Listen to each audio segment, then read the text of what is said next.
सरावनी के चैनल पर आप सबका हार्दिक स्वागत है। एक छोटे से कस्बे में रामेश्वर नाम का व्यक्ति रहता था।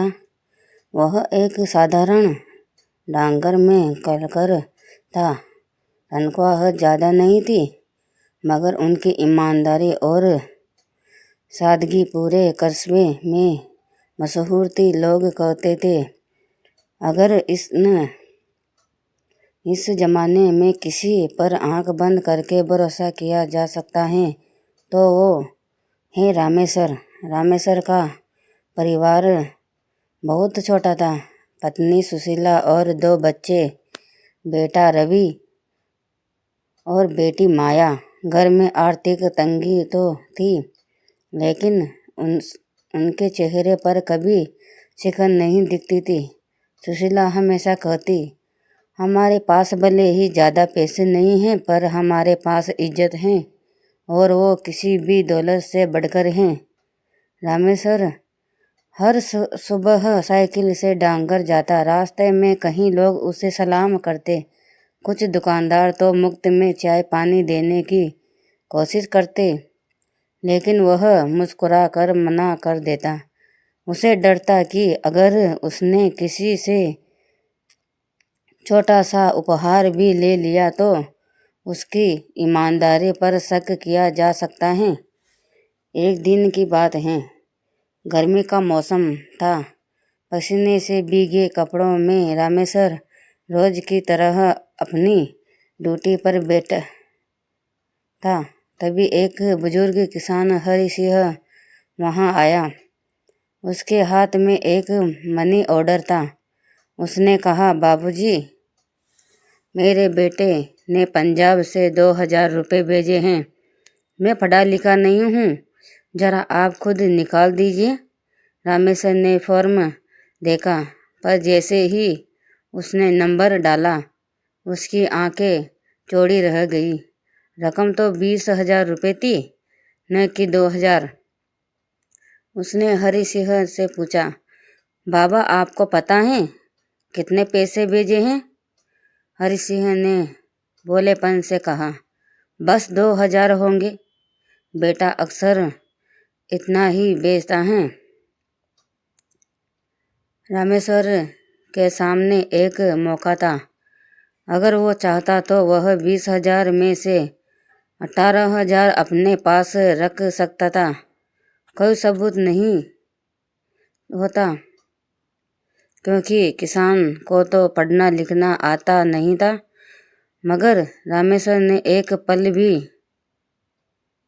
सोचा बिना 20,000 गिना और बोला, बाबा आपके बेटे ने आज ज़्यादा भेजे हैं, पूरा 20,000 संभाल कर रखिए।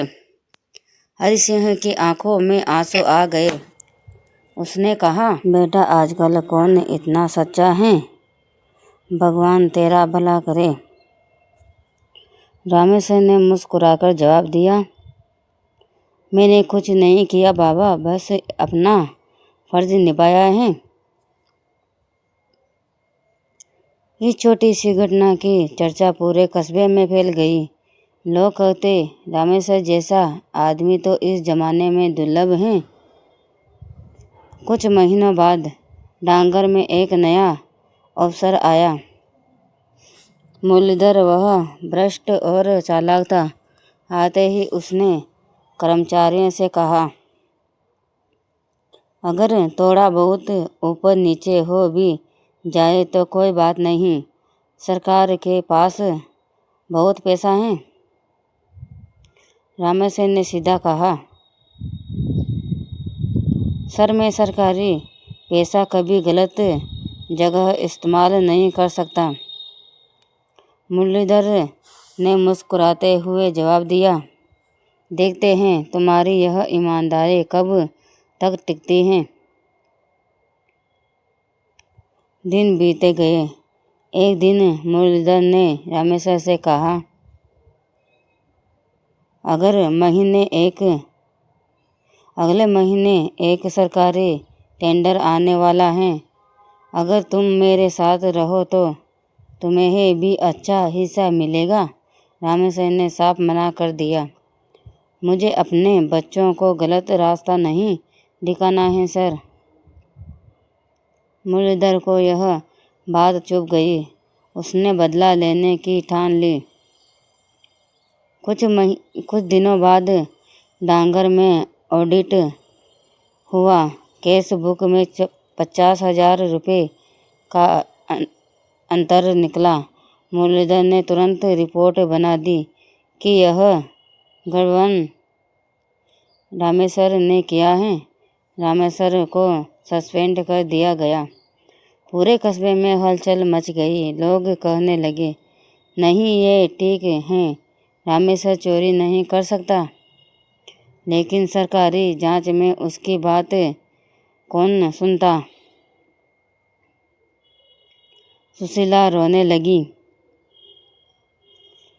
अब क्या होगा रामेश्वर?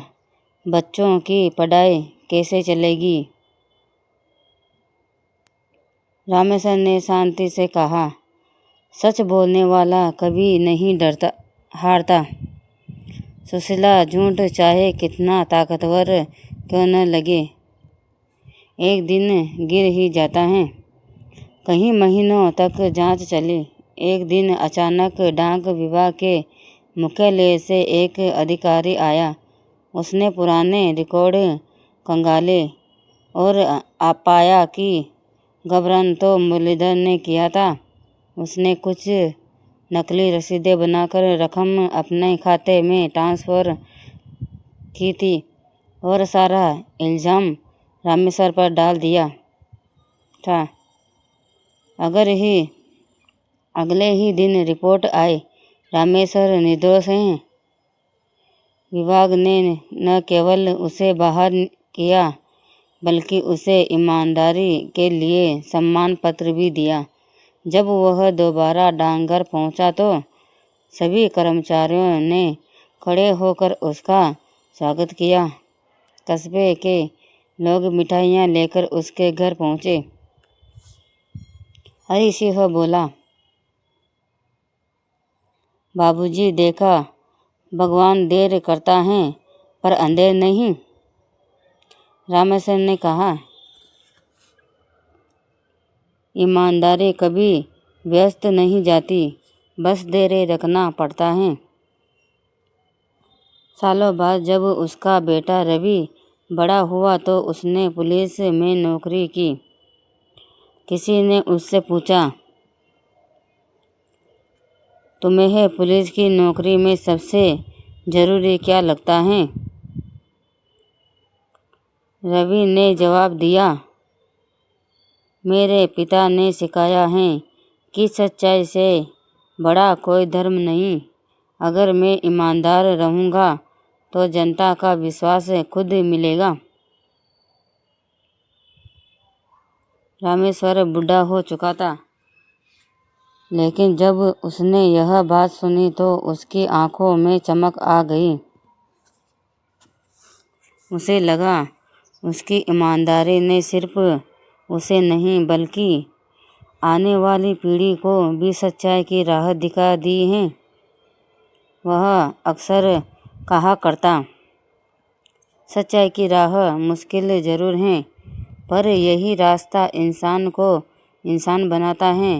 रामेश्वर की कहानी यह सिखाती है कि ईमानदारी कोई आदत नहीं बल्कि एक जीवन शैली है। परिस्थितियाँ चाहे कैसी भी हो, जो व्यक्ति अपने सिद्धांतों से समझौता नहीं कर सकता वही सच्चा नायक होता है। आज भी जब कोई उस कस्बे से गुजरता है और पुराने डांगर की दीवारों पर टका उसका सम्मान पत्र देखता है तो लोग कहते हैं, यह उस आदमी का नाम है जिसने साबित किया कि सच्चाई झुकती नहीं, झुकाने वालों को झुकना पड़ता है। ईमानदारी केवल एक गुण नहीं, यह इंसान की पहचान है। धन, पद और परिस्थिति सब क्षणिक हैं, पर सच्चाई और इज्जत हमेशा जीवित रहती हैं। रामेश्वर जैसा व्यक्ति हमें यह याद दिलाता है कि जब हम अपने कर्तव्य को निष्ठा और सत्य के साथ निभाते हैं तो पूरा समाज हमारा सम्मान करता है, भले ही हमें कुछ समय तक कठिनाइयाँ ही क्यों न झेलनी पड़े।